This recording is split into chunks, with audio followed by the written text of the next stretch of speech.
विश्व राजनीति में भी कुछ ऐसा ही है, जिसके पास ताकत है उसके पास उसी के इर्द गिर्द सब घूमते हैं। एक समय था कि सोवियत संघ के पास भी ताकत थी, तो सोवियत की भी बहुत वैल्यू थी, सोवियत की भी बहुत वैल्यू थी, लेकिन आज के टाइम पे सोवियत खत्म हो चुका है और आज उसकी वो वैल्यू नहीं है।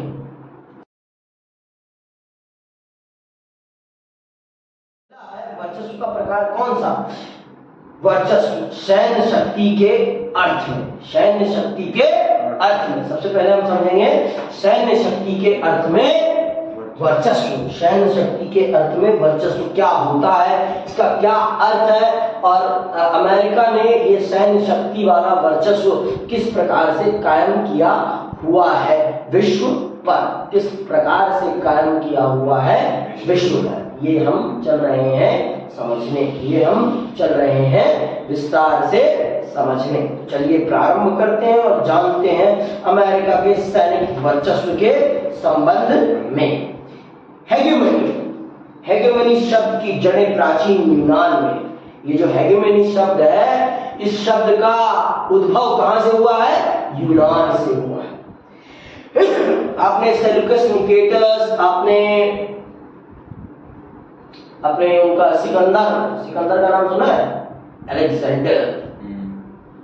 सिकंदर कहां से था?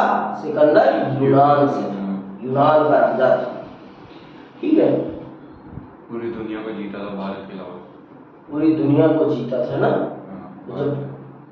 तो यही बात है, जब उसने पूरी दुनिया को जीता तो दुनिया में सबसे ज्यादा ताकतवर कौन रहा? अलेक्जेंडर। या कहिए कि आपका, अरे नाम याद नहीं आ रहा हिंदी का, क्या नाम बता? सिकंदर, आपका सिकंदर है ना। तो सिकंदर, इसका मतलब पूरी दुनिया पर सिकंदर का वर्चस्व था, तो वहीं से ये शब्द उठा, पैदा हुआ है हेगेमनी। इंग्लिश में इसे हेगेमनी कहते हैं और हिंदी में इसे वर्चस्व कहते हैं, सुनना ध्यान से इसको। हेगेमनी शब्द की जड़ें प्राचीन यूनान में इस शब्द से किसी एक राज्य के नेतृत्व या प्रभुत्व का बोध होता है, नेतृत्व या प्रभुत्व का बोध होता है कि हाँ, एक ही सत्ता का एक बहुत बड़े क्षेत्रफल पर राज है, एक ही सत्ता का बहुत बड़े क्षेत्रफल पे राज है। तो उस शब्द को, उस स्थिति को परिभाषित करने के लिए जो शब्द प्रयोग किया जाता है उसे क्या कहा जाता है? हेगेमनी। एक लंबे क्षेत्रफल पर स्थापित सत्ता को, एक लंबे क्षेत्रफल पर स्थापित सत्ता को परिभाषित करने के लिए जो शब्द प्रयोग होता है उस शब्द को कहते हैं हेगेमनी। उस शब्द को क्या कहते हैं? हेगेमनी या वर्चस्व।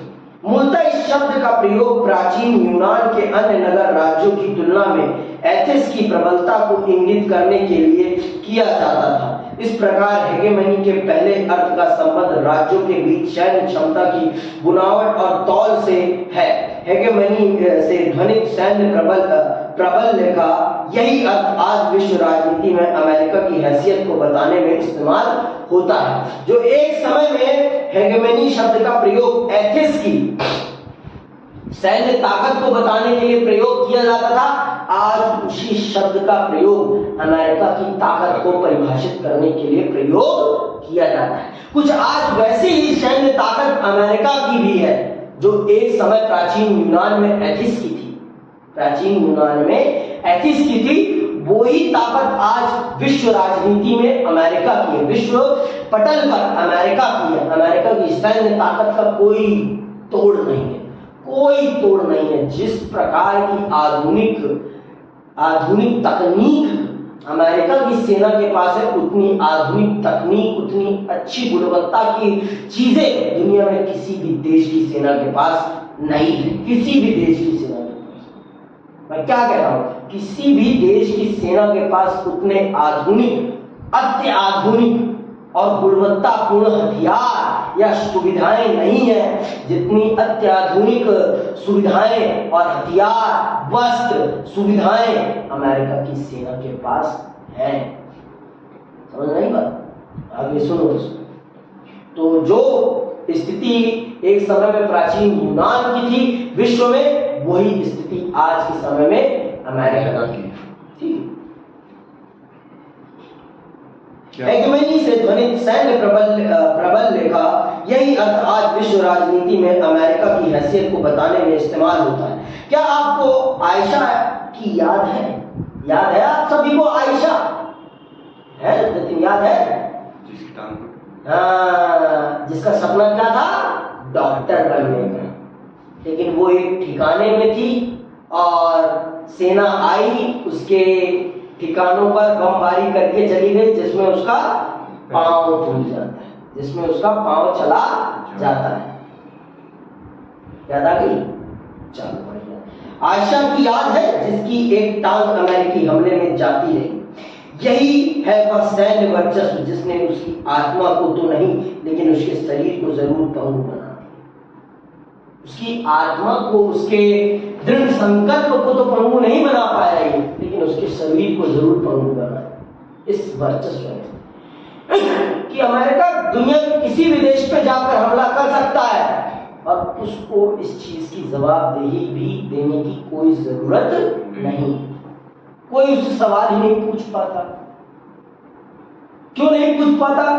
क्योंकि सवाल पूछने के लिए आपके अंदर क्या होना चाहिए? आपके अंदर करेज होना चाहिए, ताकत होनी चाहिए।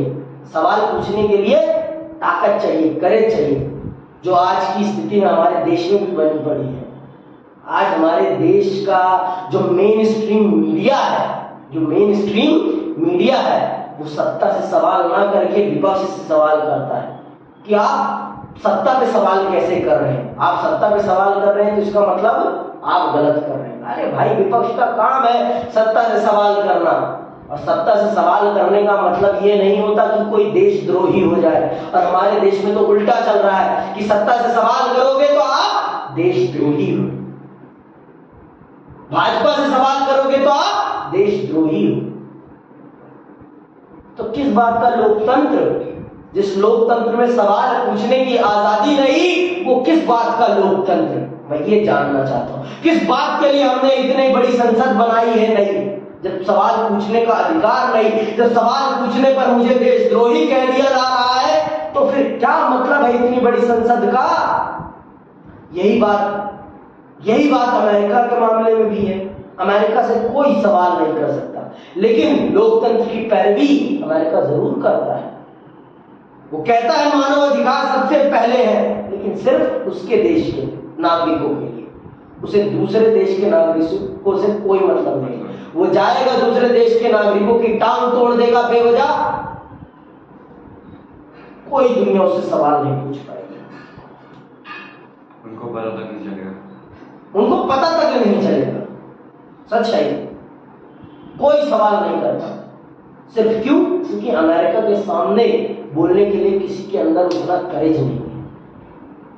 करेज क्यों नहीं है? क्योंकि अमेरिका की जो सेना है उतनी अत्याधुनिक, उतनी ताकतवर सेना दुनिया में किसी के पास नहीं।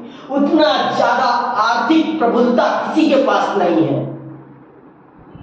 अमेरिका के पास बल भी है, बुद्धि भी है और धन भी है, जो दुनिया में सबके पास एक जैसा नहीं है। अभी मैं आपको बताऊंगा, दुनिया का 27% पैसा सिर्फ अमेरिका के पास है। दुनिया का सिर्फ 27% पैसा सिर्फ अमेरिका के पास है। 27% पैसा सिर्फ एक देश के पास। कितनी बड़ी बात है, समझ में आई बात? आगे सुनो, हमारे देश में भी यही है। हमारे देश में भी सिर्फ 100 लोगों के पास हमारे देश का 20% पैसा है।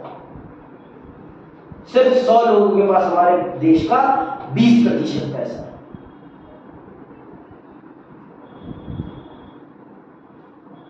समझ जाओ कि ये जो हमारे देश में आर्थिक असमानता है ये क्यों है।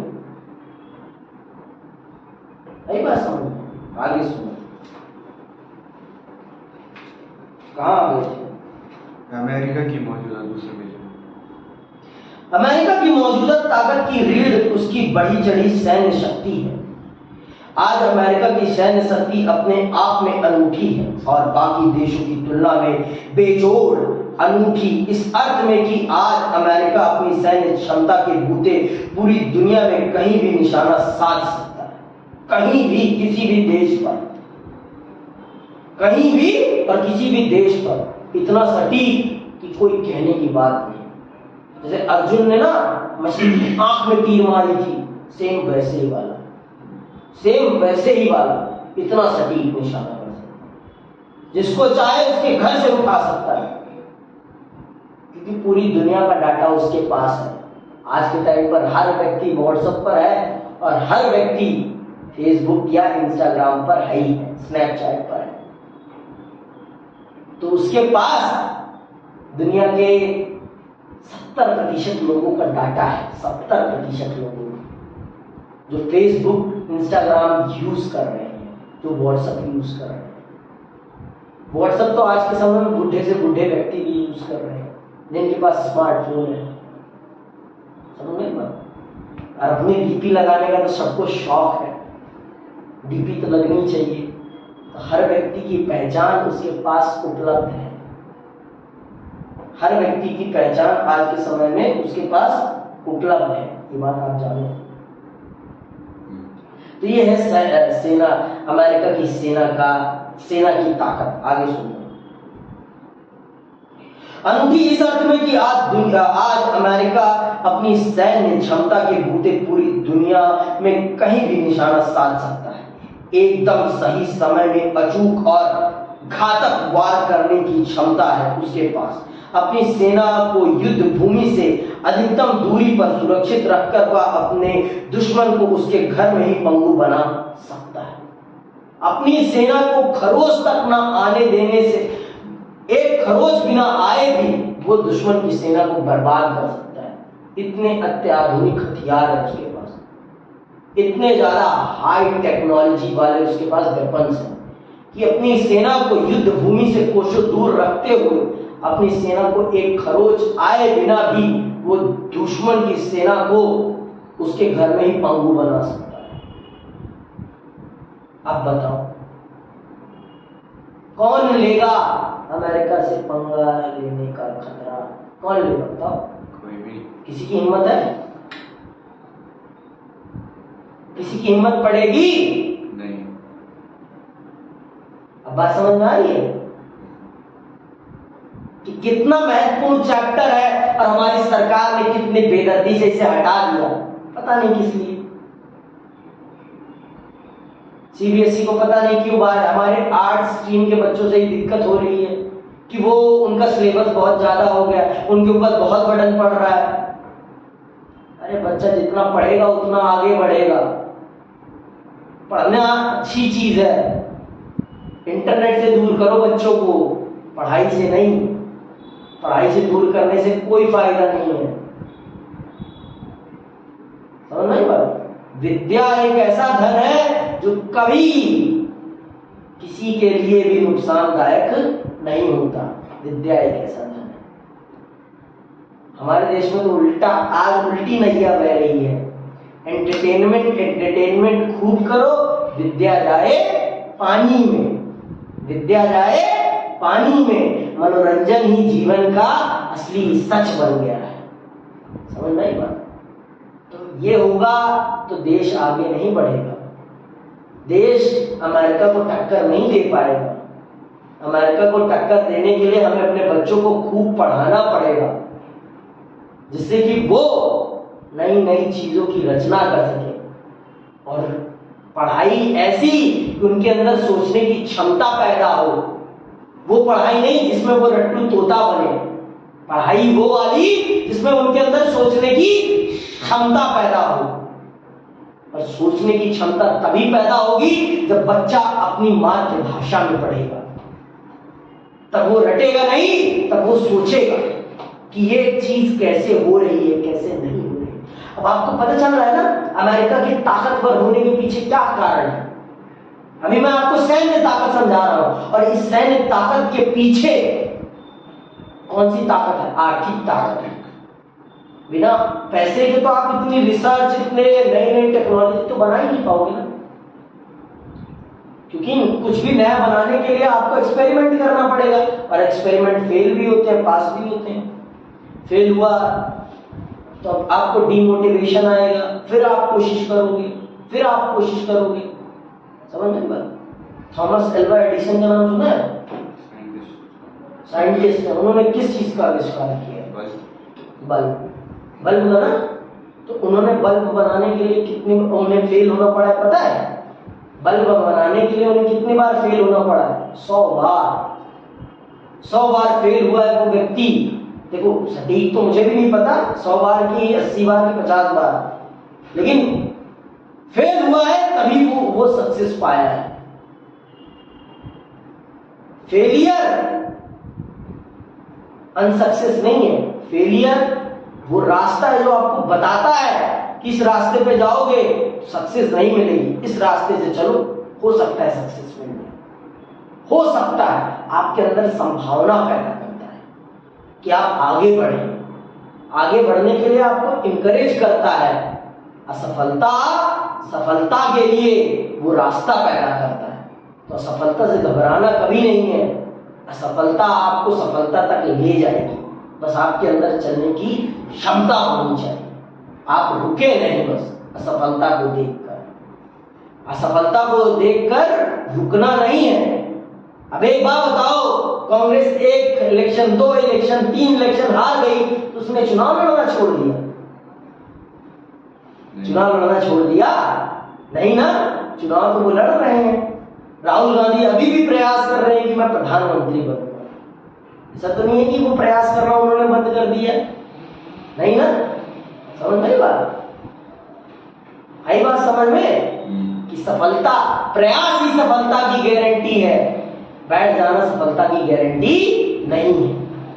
रुक जाना सफलता की गारंटी नहीं है।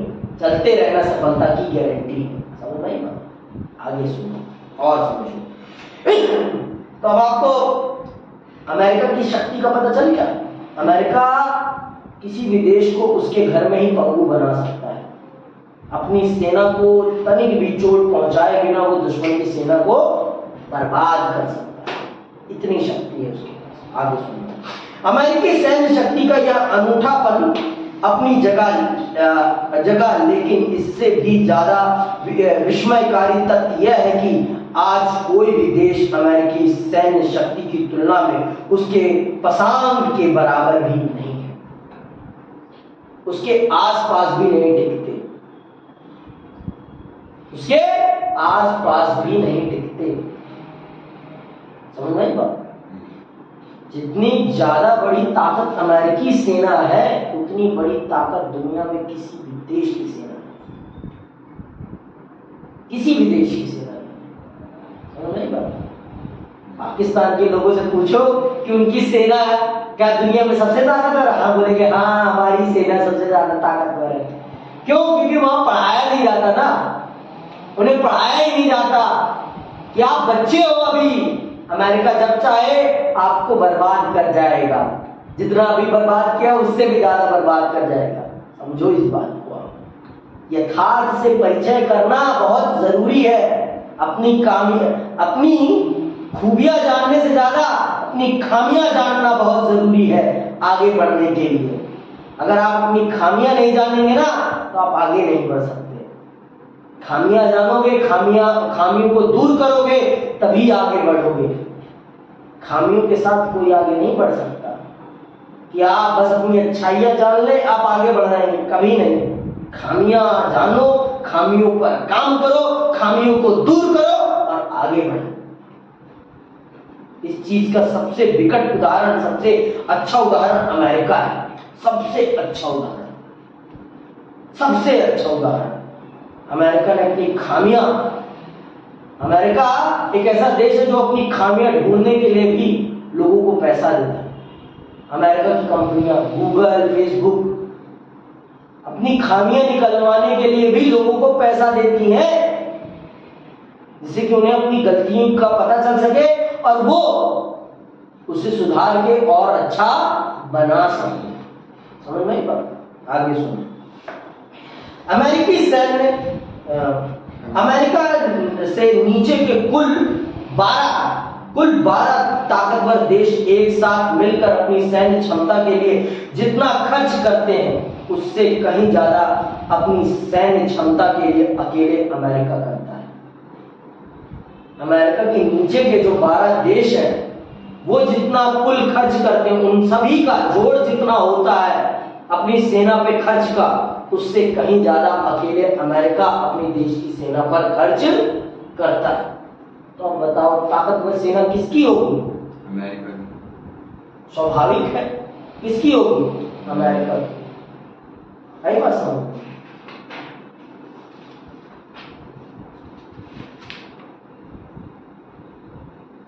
इसके अतिरिक्त पेंटागन अपनी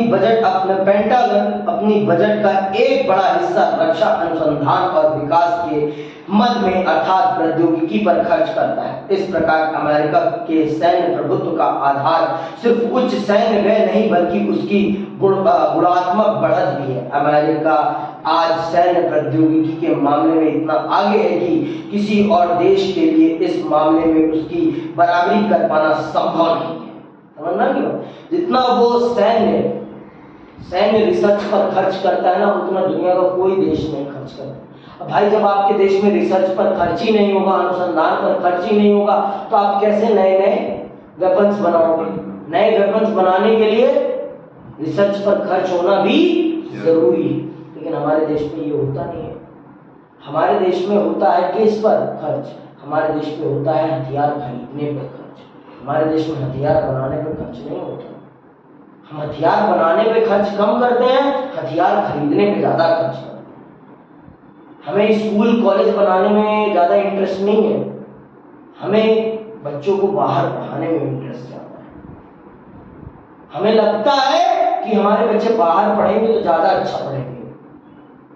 अगर वैसे जितना हम फंड बाहर पढ़ाने में बच्चों को खर्च कर रहे हैं उतना ही फंड लगा के हम अगर अपने स्कूल अपने देश में ही वैसे कॉलेज स्कूल्स बना ले तो कोई दिक्कत हो जाएगी और डेवलप हो जाएगा, है ना? और डेवलप्ड हो जाएगा और अच्छा हो जाएगा। लेकिन हमारे देश में वो चीज नहीं है।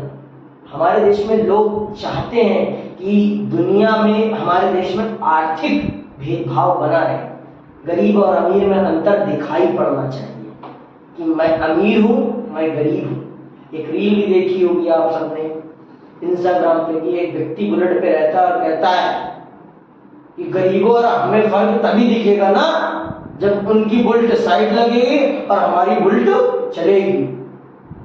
करने दो मोदी जी को जितना पेट्रोल महंगा करना है करने दो, तभी तो अमीर और गरीब में अंतर पता चलेगा ना। ये हमारे समाज की हकीकत है। हमारा समाज अपने ही लोगों को नीचे दिखाने में बहादुरी समझता है, पर अमेरिका ऐसा नहीं है। अमेरिका ऐसा नहीं है। अमेरिका की जनता ऐसी नहीं है। यही कारण है कि वो इतनी तेजी से आर्थिक प्रोग्रेस कर रहे हैं और हमारा देश उतनी तेजी से आर्थिक प्रोग्रेस नहीं कर रहा। समझ रहे हैं? क्योंकि हम रिसर्च पर खर्च ही नहीं करते। हम रिसर्च पर खर्च ही नहीं करते, ये सबसे बड़ा कारण है। आगे सुनो। इसमें कोई शक नहीं कि इराक पर अमेरिकी हमले से अमेरिका की कुछ कमजोरियां उजागर हुई हैं। अमेरिका इराक की जनता को अपने नेतृत्व वाली गठबंधन सेना के आगे झुका पाने में सफल नहीं हुआ। बहरहाल अमेरिका की कमजोरी को पूरी तरीके से समझने के लिए हमें ऐतिहासिक परिप्रेक्ष्य में देखना चाहिए। इतिहास इस बात का गवाह है कि साम्राज्यवादी शक्तियों ने सैन्य बल का प्रयोग महज 4 लक्ष्यों जीतने, अपरोध करने, दंड देने और कानून व्यवस्था बहाल करने के लिए किया है। इराक के उदाहरण से यह से प्रकट है कि अमेरिका की विजय क्षमता विकट है। इसी तरह अवरुद्ध करने और दंड देने की भी उसकी क्षमता स्वतः सिद्ध है। अमेरिकी सैन्य क्षमता की कमजोरी सिर्फ एक बात में जाहिर हुई है, वह अपने अधिकृत भूभाग में कानून व्यवस्था नहीं बहाल कर पाया है। देखो, दुनिया में कभी भी सेना की शक्ति का प्रयोग सिर्फ 4 उद्देश्यों की पूर्ति के लिए हुआ है। पहला उद्देश्य क्या है? पहला उद्देश्य है जीतने के लिए। सेना का पहला उद्देश्य होता है जीतना, दूसरा होता है लोगों को डराना, तीसरा होता है दंड देना और चौथा होता है कानून व्यवस्था बनाना। 3 चीजों में तो अमेरिका सबका बाप है, लेकिन चौथी चीज में कमजोर पड़ जाता है। क्यों? क्योंकि चौथी चीज में सेना से काम नहीं चलेगा, जनता के भी सहयोग चाहिए। और किसी भी देश की जनता दूसरे देश की सेना को सम्मान की दृष्टि से, प्रेम की दृष्टि से नहीं देगी, जिस कारण से वो देश की जनता उस देश की सेना को सहयोग नहीं करती। इसीलिए इराक वाले मामले में अमेरिका कानून व्यवस्था स्थापित नहीं कर पाता, समझ लो। इसीलिए इस मामले में अमेरिका कमजोर पड़ जाता है, आगे बढ़ूं कि आज यहीं तक खत्म कर देते हैं? जैसा आपका। ठीक है, आज यहीं कर देते हैं खत्म। ठीक, और ये देख लेना, ये वो 12 देश हैं अमेरिका के अलावा जो अमेरिका के बाद सबसे ज्यादा खर्च करते हैं। अमेरिका के बाद यहाँ 15 देशों का डाटा दिया गया है, ठीक है। चीन है, अमेरिका के बाद सबसे ज्यादा चीन खर्च करता है, फिर रूस करता है, फिर सऊदी अरब करता है, फिर ग्रेट ब्रिटेन करता है, फिर भारत करता है, जापान करता है, फ्रांस करता है, जर्मनी करता है, दक्षिण कोरिया करता है, फिर ऑस्ट्रेलिया करता है, ब्राजील करता है, इटली करता है, इजराइल करता है, इराक करता है। इसमें तो कहीं पाकिस्तान का नाम ही नहीं है। पाकिस्तान की जनता चिल्लाती है हमारी सेना सबसे अच्छी, हमारी सेना सबसे अच्छी। कैसे सबसे अच्छी भाई? देखो, हकीकत देखो, तुम कुछ है ही नहीं। 2017 का डाटा है, समझ में? 2017 क्या, अब तो उसके बाद से तो उनकी आर्थिक स्थिति बद से बदतर ही होती गई है। वो तो गरीबी के गर्द में घुसते ही चले गए। भारत से आगे आगे। भारत तो उनसे बहुत आगे, समझ गए? तो आज हमने समझ लिया अमेरिका का सैन्य प्रभुत्व। आज हमने क्या समझा? अमेरिका का सैन्य प्रभुत्व। अब अगली क्लास में हम समझेंगे अमेरिका का आर्थिक प्रभुत्व, ढांचागत प्रभुत्व। देखो, किसी भी देश की ताकत की नींव उसके पास पैसा होता है। कैपिटलिस्ट इकोनॉमी में अगर आप पूंजीवादी व्यवस्था में रह रहे हैं तो पूंजीवादी व्यवस्था का आधार पैसा होता है। और अगर आपके पास बेशुमार पैसा है तो आपकी ताकत की कोई सीमाएं नहीं है, कोई भी सीमा नहीं है। तो आज के लिए बस इतना ही। जय हिंद, जय भारत।